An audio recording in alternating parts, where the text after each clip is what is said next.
Karibu sana kwenye channel yangu, na siku ya leo ninaenda kuonesha ni hela ngapi pia mimi nimeanza kupata kwenye channel yangu. Unajua it has not been easy, lakini you guys nawashukuru sana kwa support yenu. Mmekuwa mkinisupport kuhakikisha kwamba pia mimi ninakuwa monetized. Sasa siku ya leo singependa ni nyamaze tu bila kuambia.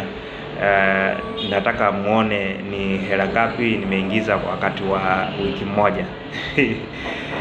Wiki moja nimeingiza tu hela hapo hivyo. Kwa hiyo nataka muangalie hapa. Hebu tazama hii video, uangalie vile hela zinavyoingia.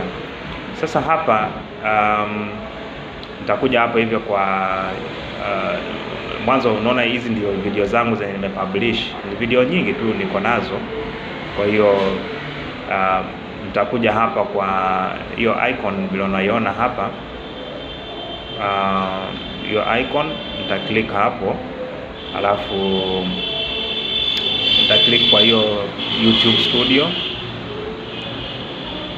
alafu itanipeleka moja kwa moja kwenye channel yangu ndani. Hapo ndio page na load mwanzo. Nataka muangalie kitu kenye pengine ungejengeka in one or the other.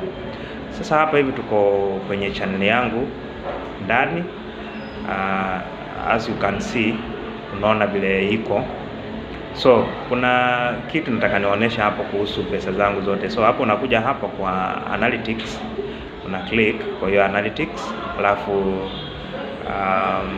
tenda moja kwa moja kwenye summary ya video zangu zote ziko hapo hivyo. So unaona hapo wamesema hiyo estimated revenue. Hiyo ndio pesa yenye mimi nimepata kwa hii muda. Kwa hiyo in less than 1 week ndio sema hivyo. So ukikuja hapa hivyo kwa revenue, unapata sasa hizo pesa zinakujaje. Zinakuja kwa section mbili hapo. Kuna kitu inaitwa RPM, alafu kuna hii kitu inaitwa CPM. CPM ni click per mile. Inamaanisha ni after 1000 views kuna hela napata. So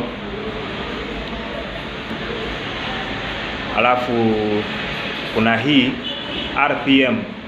RPM inamaanisha ni revenue zenye napata zote kwa ujumla baada ya YouTube kufanya nini, kuchukua share zake. So usije ukaona kwa YouTube channel yako kama umekuwa monetized unapata kuna RPM alafu kuna CPM ukakuja ukachanganyikiwa. Hivyo ndio wameziweka. Kwa hiyo ukiangalia CPM huwa inaenda ikibadilika from time to time kulingana na video zako, mahali penye audience yako inaangalia. For example, ukiwa na audience kutoka US unapata CPM ya huko iko juu kuliko CPM ya hapa Kenya. So ukiangalia pia nchi zingine tofauti, kila nchi iko na CPM yake, yani ina depend na mahali penye huko na mahali penye pia audience yako inaangalia video zako. Alafu pia hiyo CPM inamaanisha ni zile hela zenye umepata, lakini YouTube bado haijachukua share zake, ama pesa ungelipata lakini YouTube haijachukua ni share zake. Lakini RPM inamaanisha ni hela zako umepata na YouTube ishachukua tayari share zake. So ni wewe mwenyewe sasa utie bidii ili uwe monetize, my dear brother. So that is what I just wanted to show you. Subscribe kwenye hii channel yangu ili next time nikipublish video utakuwa kwanza kwa kutazama. See you in the next video.